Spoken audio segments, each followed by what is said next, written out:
Friday, a massive fire destroyed the First Congregational Church of Spencer, but today that congregation was able to worship elsewhere thanks to their sister church in Leicester.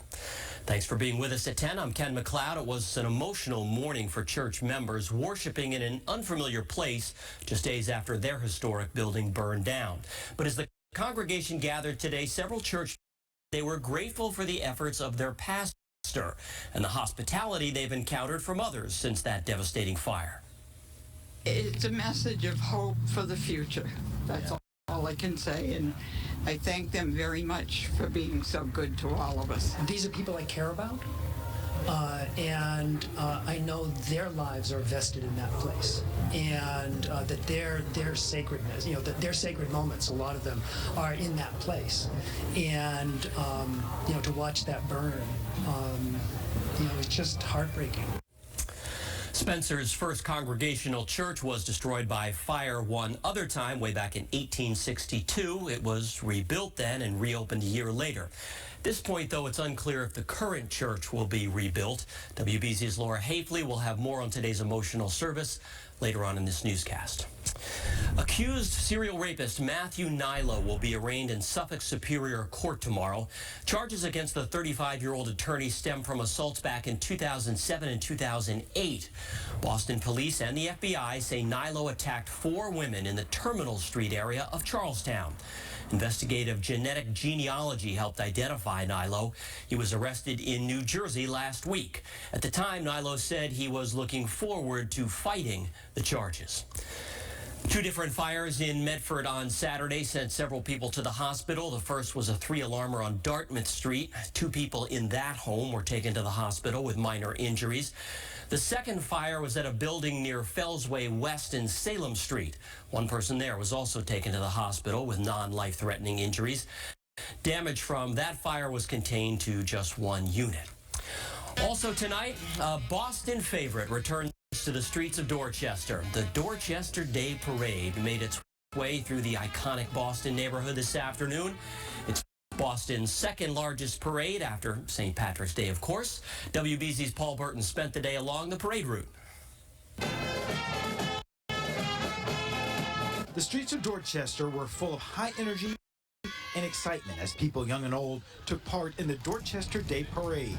Happy Dorchester Day! The parade was full of marching bands, city leaders, community organizations, horses, and young spectators taking it all in. It's been especially fun to see so many kids out. This is really a parade that cuts across every generation, every culture in the city. The parade is an annual tradition in Boston's largest neighborhood dating back to 1904. The Hughes family comes out every year.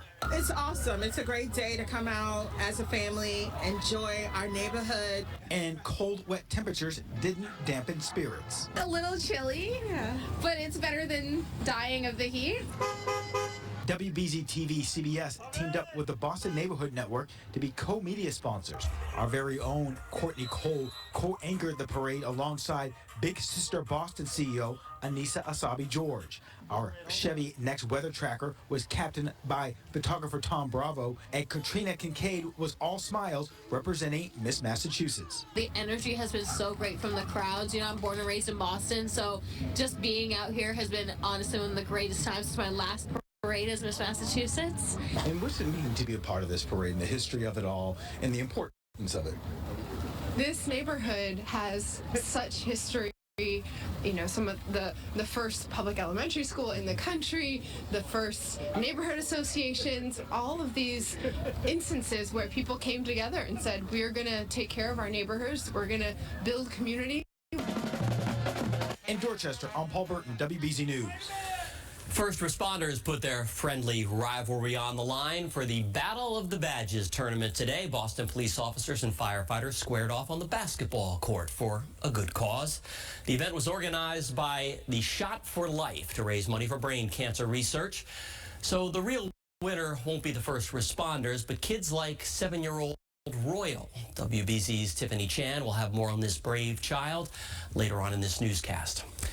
Today, the New England Aquarium celebrated World Ocean Day. Visitors were able to take part in activities that help raise awareness about protecting the ocean and future generations.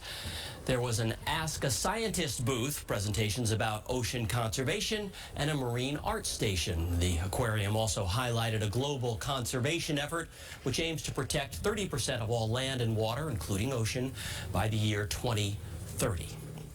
All right, I hope you're not tired of this chilly, wet weather, because meteorologist Sarah Obleski says, yeah, it's going to stick around for a while. And now no one wants to stick around to hear that, of course. But sure enough, we do have some changes on the way. It was so cool out there today. Temperatures stuck in the 50s across the Cape and Islands. Winds also still